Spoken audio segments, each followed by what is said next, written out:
नमस्कार। लुसेंट सामान्य ज्ञान ऑडियो में सुनने के लिए आप हमारे चैनल को सब्सक्राइब करें। पहला है अध्याय है इतिहास। भारत का इतिहास। उत्तर में हिमालय से लेकर दक्षिण में समुद्र तक फैला यह उपमहाद्वीप भारतवर्ष के नाम से ज्ञात है, जिसे महाकाव्य तथा पुराणों में भारतवर्ष अर्थात भारतों का देश तथा यहाँ के निवासियों को भारतीय अर्थात भारत की संतान कहा गया है। भारत एक प्राचीन काबिले का नाम था। प्राचीन भारतीय अपने देश को जम्बूद्वीप अर्थात जामुन वृक्षों का द्वीप कहते थे। प्राचीन ईरानी इसे सिंधु नदी के नाम से जोड़ते थे, जिसे वे सिंधु ना कहकर हिंदू कहते थे। यही नाम फिर पूरे पश्चिम में फैल गया और पूरे देश को इसी एक नदी के नाम से जाना जाने लगा।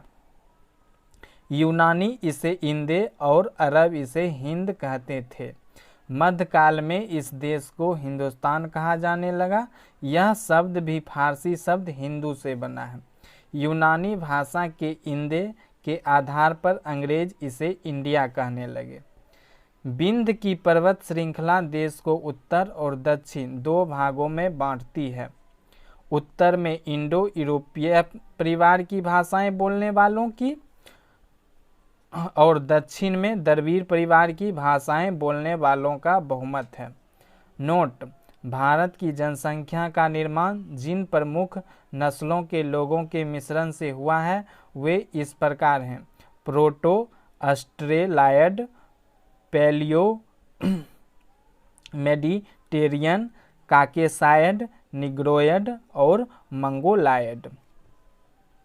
भारतीय इतिहास को अध्ययन की सुविधा के लिए तीन भागों में बांटा गया है: प्राचीन भारत, मध्यकालीन भारत और आधुनिक भारत। नोट: सबसे पहले इतिहास को तीन भागों में बांटने का श्रेय जर्मन इतिहासकार क्रिस्टोफ सेलियरस 1638 से लेकर 1707 एडी को है।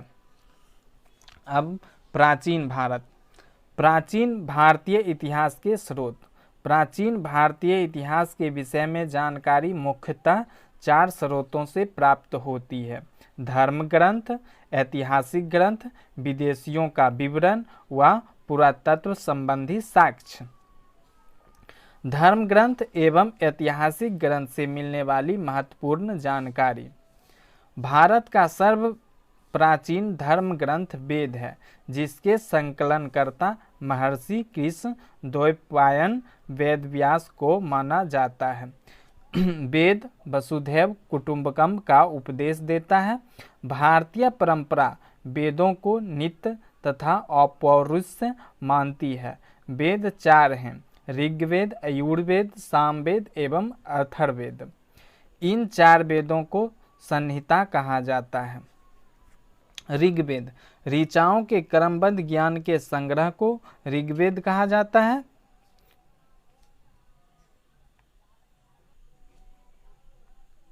इसमें 10 मंडल, 1028 सूक्त, बालखिल्य पाठ के 11 सूक्तों सहित एवं 10,462 ऋचाएँ हैं। इस वेद के ऋचाओं के पढ़ने वाले ऋषि को होत्री कहते हैं। इस वेद से आर्य के राजनीतिक प्रणाली, इतिहास एवं ईश्वर की महिमा के बारे में जानकारी मिलती है। विश्वामित्र द्वारा रचित ऋग्वेद के तीसरे मंडल में सूर्य देवता सावित्री को समर्पित प्रसिद्ध गायत्री मंत्र है। इसके 9वें मंडल में देवता सोम का उल्लेख है। इसके 8वें मंडल की हस्तलिखित ऋचाओं को खिल कहा जाता है। चतुष्वर्ण समाज की कल्पना का आदि स्रोत ऋग्वेद के 10वें मंडल में वर्णित पुरुष सूक्त है, जिसके अनुसार 4 वर्ण ब्राह्मण, क्षत्रिय, वैश्य तथा शूद्र आदि पुरुष ब्रह्मा के क्रमशः मुख, भुजाओं, जंघाओं और चरणों से उत्पन्न हुए हैं। नोट: धर्म सूत्र 4 प्रमुख जातियों की स्थितियों, व्यवसायों, दायित्वों, कर्तव्यों तथा विशेषाधिकारों में स्पष्ट विभेद करता है। ऋग्वेद के कई परिच्छेदों में प्रयुक्त अधन्य शब्द का संबंध गाय से है। ईसा पूर्व एवं ईसवी। वर्तमान में प्रचलित ग्रेगोरियन कैलेंडर, ईसाई कैलेंडर, जूलियन कैलेंडर ईसाई धर्मगुरु ईसा मसीह के जन्म वर्ष कल्पित पर आधारित है। ईसा मसीह के जन्म के पहले के समय को ईसा पूर्व BC before the birth of Jesus Christ कहा जाता है। ईसा पूर्व में वर्षों की गिनती उल्टी दिशा में होती है, जिसे महात्मा बुद्ध का जन्म 563 ईसा पूर्व में एवं मृत्यु 438 ईसा पूर्व में हुआ, यानी ईसा मसीह के जन्म के 563 वर्ष पूर्व महात्मा बुद्ध का जन्म एवं 483 ईस्वी पूर्व मृत्यु हुई है। ईसा मसीह की जन्म तिथि से आरंभ हुआ सन ईसवी सन कहलाता है। इसके लिए संक्षेप में ईस्वी लिखा जाता है। ईस्वी को लैटिन भाषा के शब्द एडी से भी लिखा जाता है। एडी यानी एनो डोमिनी, जिसका शाब्दिक अर्थ है in the year of Lord Jesus Christ. Vincent Arthur Smith ने प्राचीन भारत का पहला सुव्यवस्थित इतिहास अर्ली हिस्ट्री ऑफ इंडिया 1904 में तैयार किया। इस पुस्तक के एक तिहाई भाग में केवल सिकंदर का आक्रमण वर्णित है। इसमें भारत को स्वेच्छाचारी शासन वाला देश कहा गया है, जिसे ब्रिटिश शासन की स्थापना से पहले कभी राजनीतिक एकता का अनुभव नहीं हुआ था। उन्होंने लिखा है, वस्तुतः भारतीय इतिहासकारों का सरोकार शासन के एक मात्र स्वरूप तानाशाही से ही है। वामनवा अवतार के 3 पगों के आख्यान का प्राचीन स्रोत ऋग्वेद है। ऋग्वेद में इंद्र के लिए 250 तथा अग्नि के लिए 200 ऋचाओं की रचना की गई है।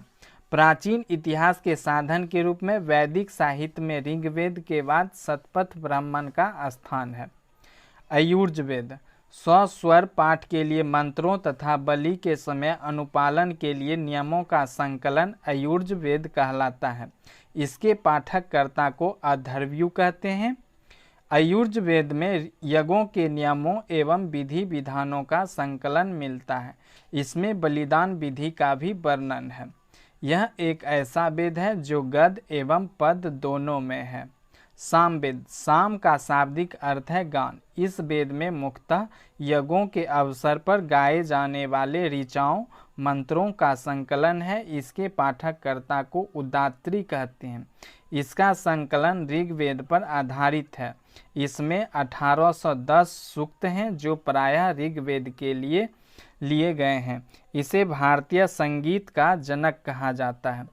यजुर्वेद का तथा सामवेद में किसी भी विशिष्ट ऐतिहासिक घटना का वर्णन नहीं मिलता है। अर्थवेद, अथर्वा ऋषि द्वारा रचित इस वेद में कुल 731 मंत्र तथा लगभग 6000 पद हैं। इसके कुछ मंत्र ऋग्वैदिक मंत्रों से भी प्राचीनतर हैं। औषधों का उल्लेख सबसे पहले अथर्ववेद में मिलता है। ऐतिहासिक दृष्टि से अथर्ववेद का महत्व इस बात में है कि इसमें सामान्य मनुष्यों के विचारों तथा अंधविश्वासों का विवरण मिलता है। पृथ्वी सूक्त अर्थवेद का प्रतिनिधि सूक्त माना जाता है।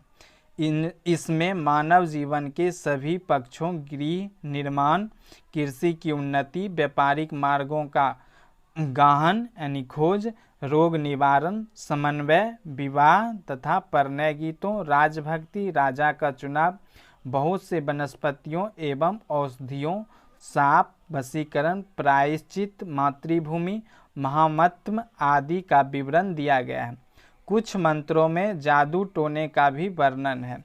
अथर्ववेद में परीक्षित को कुरुओं का राजा कहा गया है तथा कुरु देश की समृद्धि का अच्छा चित्रण मिलता है।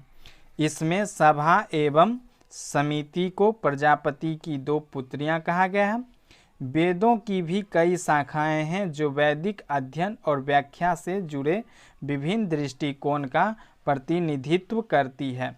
साकल शाखा ऋग्वेद से जुड़ी एकमात्र जीवित शाखा है। यजुर्वेद को शुक्ल यजुर्वेद और कृष्ण यजुर्वेद दो शाखाओं में बांटा गया है। मध्यान्ह और कानव शुक्ल यजुर्वेद तथा वाजस्यन संहिता की शाखाएं हैं। कृष्ण यजुर्वेद से जुड़ी शाखाएं काठक, कनिष्ठल, मैत्रायणी और तैत्तरीय है। ब्राह्मण, आरण्यक तथा उपनिषद। संहिता के पश्चात ब्राह्मणों, आरण्यक तथा उपनिषदों का स्थान है। इनसे उत्तर वैदिक कालीन समाज एवं संस्कृति के विषय में जानकारी प्राप्त होती है। ब्राह्मण ग्रंथ वैदिक संहिताओं की व्याख्या करने के लिए गद्य में लिखे गए हैं। प्रत्येक संहिता के लिए अलग अलग ब्राह्मण ग्रंथ हैं, जिसे सारणी में दिया गया है।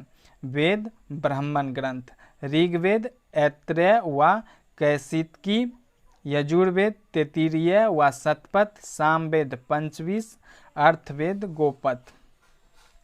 इन ब्राह्मण ग्रंथों से हमें परीक्षित के बाद और बिंबिसार के पूर्व की घटनाओं का ज्ञान प्राप्त होता है। ऐत्रेय में राज्याभिषेक के नियम एवं कुछ प्राचीन राजाओं के नाम दिए गए हैं। शतपथ में गंधार, शैल, कैकेय, कुरु, पंचाल, कौशल, विदेह आदि राजाओं का उल्लेख मिलता है। वैदिक साहित्य में ऋग्वेद के बाद शतपथ ब्राह्मण का स्थान है। आरण्यक में यज्ञ से जुड़े कर्मकांडों की दार्शनिक और प्रतीकात्मक अभिव्यक्ति है। उपनिषदों की संख्या 108 है, जिसमें 13 को मूलभूत उपनिषदों की श्रेणी में रखा गया।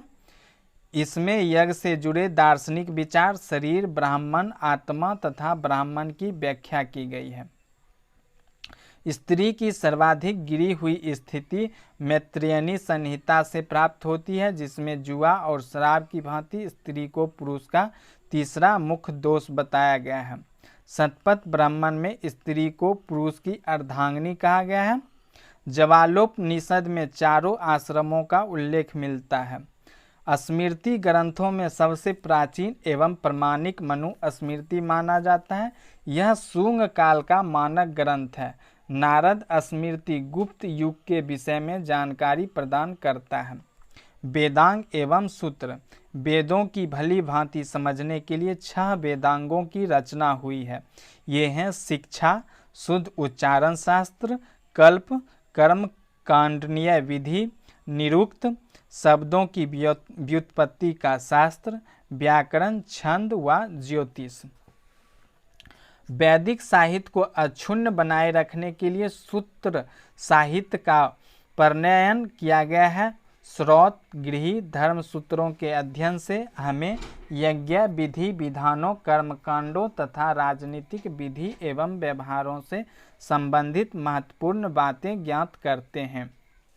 प्रमुख सूत्रकारों में गौतम, बौधायन, स्तंभ, वशिष्ठ आदि के नाम विशेष रूप से उल्लेखनीय है।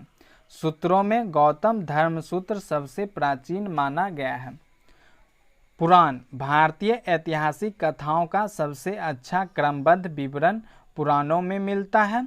इसके रचयिता लोमहर्ष अथवा इनके पुत्र उग्र सर्वा माने जाते हैं। इनकी संख्या 18 है, जिनमें से केवल 5 मत्स्य, वायु, विष्णु, ब्राह्मण व भागवत में ही राजाओं की वंशावली पाई जाती है। विष्णु पुराण मौर्य वंश, मत्स्य पुराण आंध्र सातवाहन, वायु पुराण गुप्त वंश। नोट: पुराणों में मत्स्य पुराण सबसे प्राचीन एवं प्रमाणिक है। अधिकतर पुराण सरल संस्कृत श्लोक में लिखे गए हैं।